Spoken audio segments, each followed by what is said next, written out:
They have 30 years experience leading advanced analytics and AI, which is another way of saying they're old. They have tackled hundreds of major programs and projects, which is probably why they're bald. They are working in retirement to help America win the global AI competition, which is to say that their views are their own. This is AI4Leaders by AI Leaders. Practical, to-the-point content helping you drive results with AI. Here's Chris and Frank. Hi, welcome to the AI4Leaders podcast. I'm Frank Strickland. I'm Chris Whitlock. So Chris, in this episode, we are going to talk about books that have been published on AI to include our own. We'll answer the question of why we wrote the book that we wrote, and we'll also give what we think is useful information to AI leaders and practitioners out there in terms of giving them a broad perspective on the published material in the discipline. So why don't you start us off? What are we talking about here in terms of the books and the reports that they see on this slide? Well, I think for everyone that works in the space, this report on the left in this slide should be familiar. It's the National Security Commission on AI report. Now, it's substantial. It's about 800 pages long, but this was co-chaired by the former CEO of Google, Eric Schmidt, and former Deputy Secretary of Defense, Bob Work, with a number of other hands to help both commercial and government in orientation. It addresses why AI is important and what the nation needs to do. It was incrementally released, has had a variety of impacts. As that commission came to an end, Eric Schmidt was a driving force and continues to work with Bob Work on what is referred to as the Special Competitive Studies Project, SCSP. And you see an example here in the middle of the intelligence interim report. They have a number of groups that are working on different dimensions of competitiveness for the nation. AI is material in that, and it continues to emphasize why AI is important and what the nation needs to be doing in these different areas. But from our perspective, just working in the space, that left some ground that's understandably unattended. What they have done is sweeping, it's large on its own, but it left some ground that's unattended. And that, Chris, forgive me, Chris, just to put a point on it, the why the commission would assert is that we're in a global competition, including with the Chinese, to see which country and which value system is going to shape the use of AI. And going back to the Defense Science Board as early as 2014, there was an imperative being placed then by the Department of Defense, now by this congressional commission. There is an imperative for America to win this global security competition in order to ensure its national security in this century, right? Right. And it's, to me, those are useful. They're documents and materials people who are leading in this space should be familiar with, but they emphasize why it is important and what the nation needs to be doing. And that's the gap that we wanted to address is, well, what needs to come alongside that?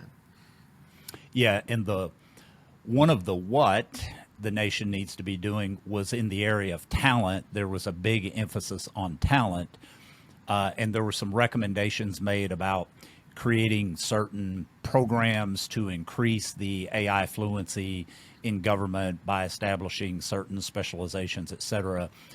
Where we felt there was a big gap and believe there is still a big gap is in the how-to for leaders. And specifically, Chris, we characterize the gap as a set of AI practitioners, whether they be data scientists or software engineers or ML ops engineers, the technical people that are producing AI solutions. Most of them have relatively limited leadership experience because it is still relatively new. Very few of them, perhaps you couldn't find a handful, who have led a really large government systems program with multiple subsystems, multiple interfaces, et cetera. And then if you go from that level to the top, and you look at the departmental and the agency leaders and leaders in program executive offices and even mission leaders who need to be served by the output of AI, most of them have no experience with AI whatsoever. Many of them don't have a lot of experience with advanced analytics, frankly. And so you have that gap between those two. And we were motivated after retiring, having spent about 30 years in advanced analytics and AI, and believing and seeing practically in both government and business that leadership, in our view, was the limiting factor on driving AI at scale. We decided to write a book, and it's really, as the title implies, Chris, it's a how-to book, right? It's how, yes, how in focus and very practical, very practical. If you dig one level, and it might be useful, just showing some other leader books in this space, Frank. You look at ours. The other thing that should jump out, not just the subtitle, the practical guide for leaders, but it's national security focused. So if you went to Amazon and you were searching for, you were running a query, leading analytics, leading AI, or artificial intelligence, the 8 volumes that you see here in their some thumbnail view are some of the top ones that would come up or result from a query. One defining element of all of them is they're contextualized almost exclusively in commercial environments. That is fine. There are things the federal government certainly can learn from the commercial sector. There are certainly capabilities that can be built commercially that are relevant to the government, but we're not running DoorDash in these weapon systems, these major weapon systems. And there are a lot of particular and specific challenges that leaders in this space need to overcome that you're simply not going to find treated in these volumes. They also tend to have an emphasis on particular dimensions of the leadership problem. And that's, to me, the root of what drove our writing process. Is we were running big businesses, trying to train and equip people to address these needs. You have a lot of talented people out there, but you're trying to orient them. And our book, we've tried to write in a way that helps fill in the knowledge gaps. And Frank, I think showing the next chart may help. Just a quick footnote here, Chris. So you and I spent the last chapter of our careers, at least in running large organizations. We were in Deloitte Consulting,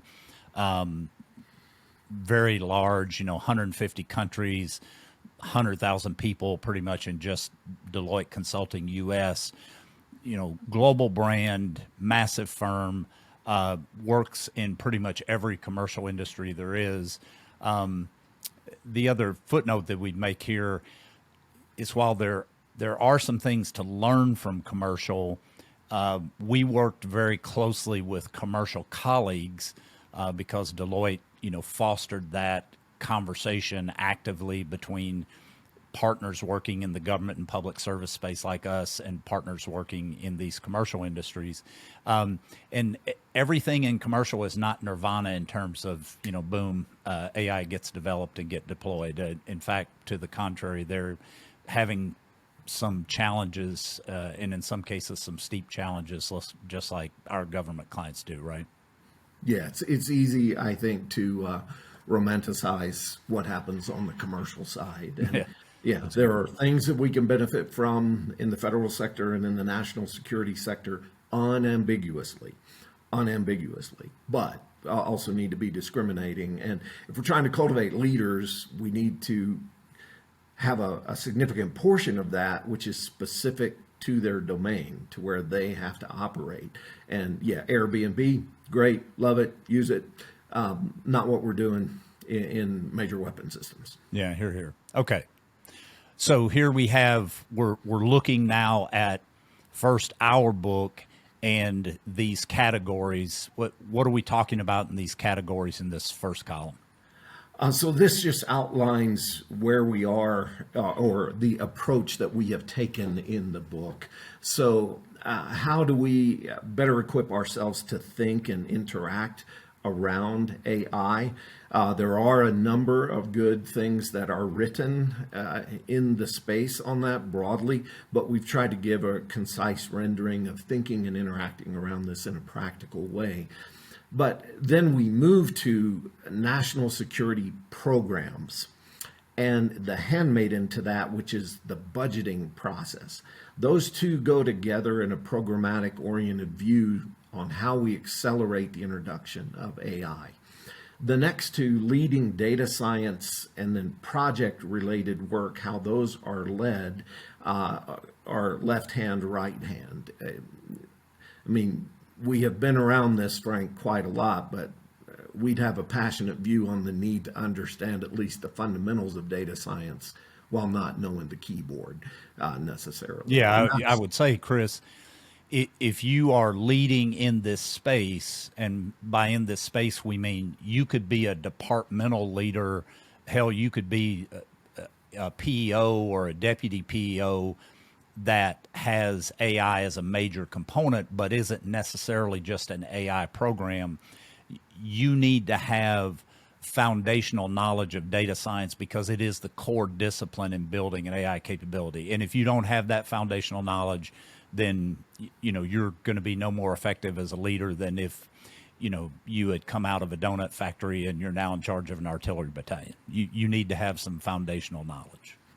Exactly. And did not aspire to teach statistics or to teach the console and commands, but to orient leaders to the data science discipline and all of the elements of that are crucial from a leader perspective. The last two are enablers, leading people in this space. Because there are some distinctive challenges. It's pretty frothy from a market perspective right now. And data scientists are rigged a particular way. So dealing with that, we think is valuable specifically. And then technology decisions based on varying leader roles in the national security sector. What are the types of things you have to grapple with? That's how we approach this in the book. Now, you can compare that to where the others are.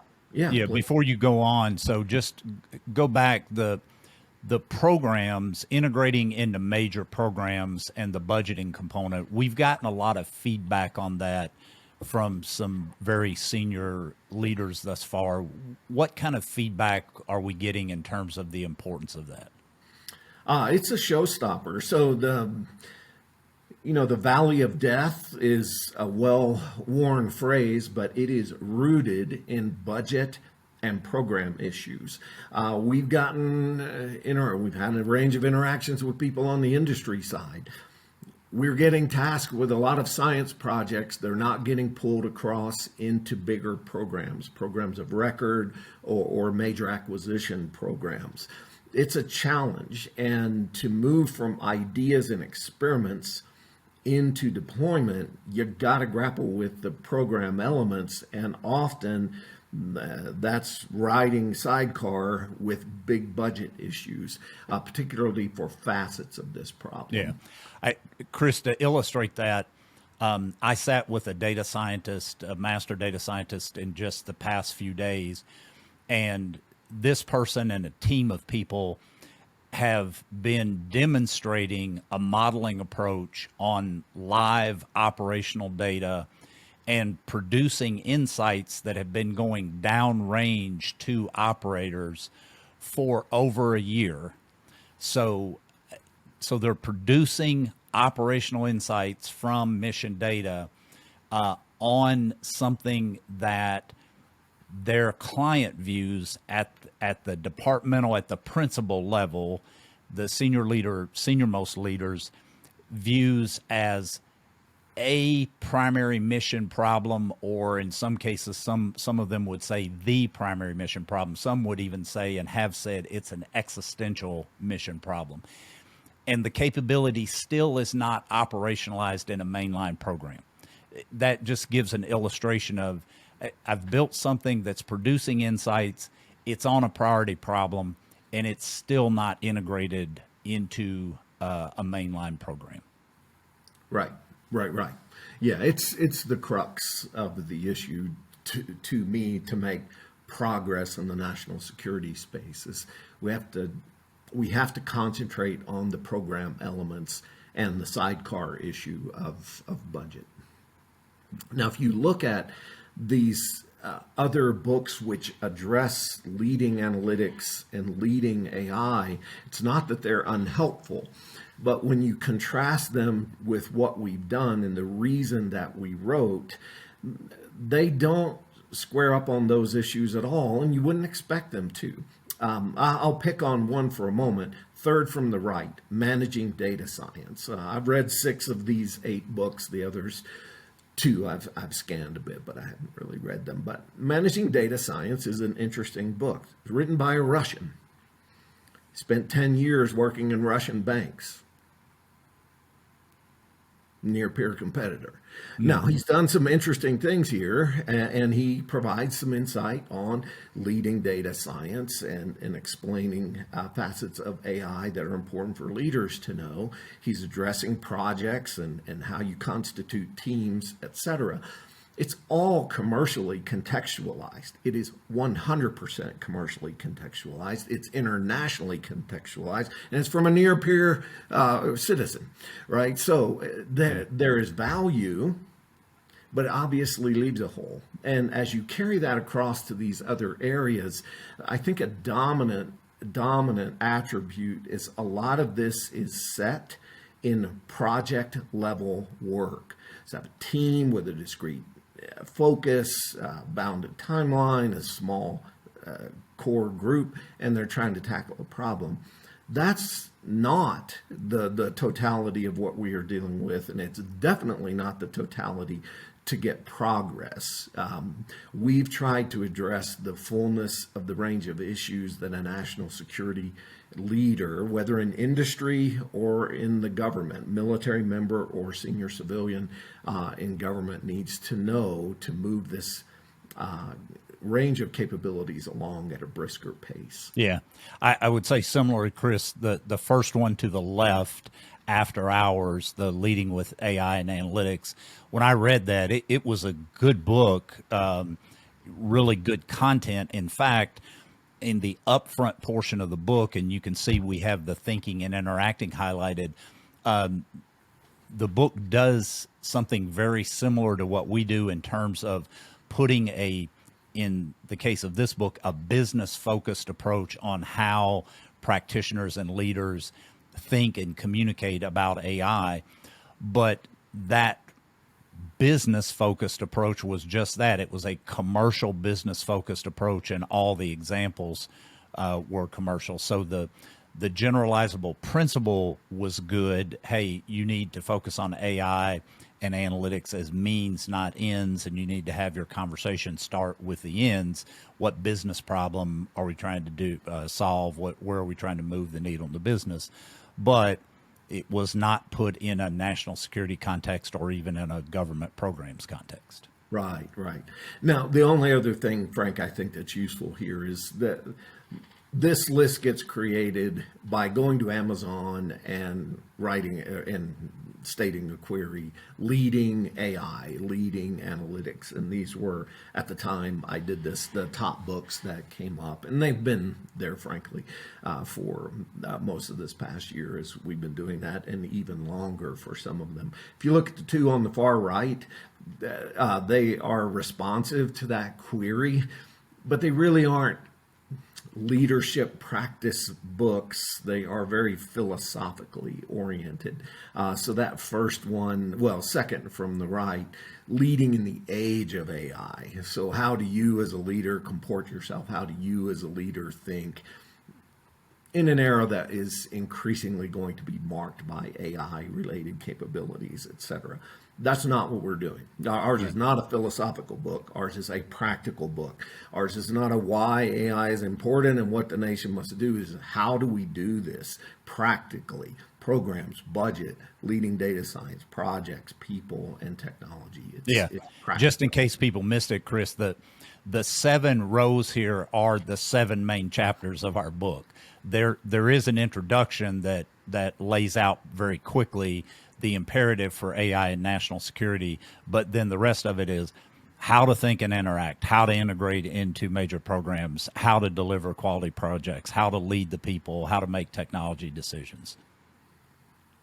Exactly. It's interesting, though, the other lens you could take in looking at this, if you're browsing for books, is just what are the top AI books? Now, that was not the query that generated this list, but that's another way to come at the problem. Yeah. So if you, again, go to Amazon and look at the top rated AI books at any given time, and not that Chris and I are doing this necessarily, but we can vouch for the fact that the list, especially like the top 30, changes literally on a daily basis. And you'll have, some of the top 5 even change periodically in terms of where they are in the list. But this is a snapshot in time. This is as of the 9th of January, 2023. And a couple things that we'll point out here, while we didn't give you the entire list of 30 because, again, of that change, what isn't going to change, at least for some time, is this big pattern that you see that emerges here, where you get a lot of books that are focused on technical methods to include software. And then you will get some books like the one Chris was just talking about, the ones on the right in the previous page, that are philosophical or oriented on ethics or just kind of a general overview. And so you kind of have this bimodal distribution, if you will, of really heavy tech, here's how you code a random forest model in Python, and here's how you apply that to a particular problem, et cetera, et cetera. Or, let's talk about what happens when robots take over the world and, whether they're going to enslave people, and being a little bit flipped there, but you get sort of this very heavy philosophical treatment. And so they're just very different types of books. Yeah, Frank, one thing that I would emphasize is there is a subset, almost all of them are methodologically oriented in this list. They emphasize methods for development and whatnot. There's a subset, when we say they're software oriented, it's very specific. Here is the Amazon Web Service machine learning approach to developing solutions. This is how you deploy deep learning in TensorFlow or Keras. They're very software specific and get you down to, at some level, explanations of console commands, functions, and features. That's what differentiates software from the more general methods approach. Yeah. So what you can see here is, again, our attempt when we started working on the book and through today, the differentiation of the book in that, as we have foot stomped, it's very methodologically oriented. It's very how-to. It is very focused on leadership, and you can see in the previous page, Chris had pulled a set of books that were focused on leading AI. That's what the search was done. And none of those books, by the way, are in the top 30 currently. Actually, I think, Frank, even if I went and checked today, I don't even think there are any others in the top 50. They're important, but relative to the emphasis in the area, you have a lot of practitioners who have practical questions, some of them very software specific, you're down selecting or you're taking a subset when you focus on leadership. So yeah, they don't necessarily show in that top 30 or 50 view. Yeah. Now, so people can just kind of see the emphasis, how to leadership and focused on national security. I would say this, Chris, to our listeners about, why we give a rip about the ranking and why we would want them to care about the ranking.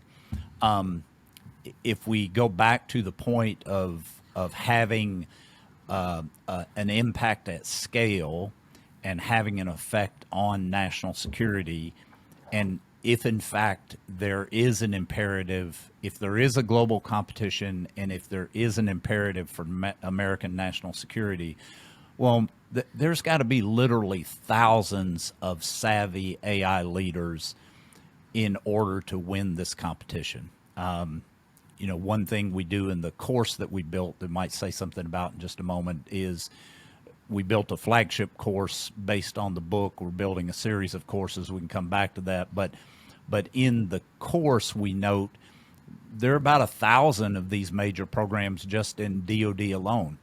So how many thousands of leaders do you need become AI savvy quickly in order to win this global competition for AI in national security? And we would say that's why we give a rip about the ranking of the book, because we want the book to be highly rated, because we want it to be well known, because we want to get the knowledge, the how-to knowledge into the head of those thousands and leaders, correct?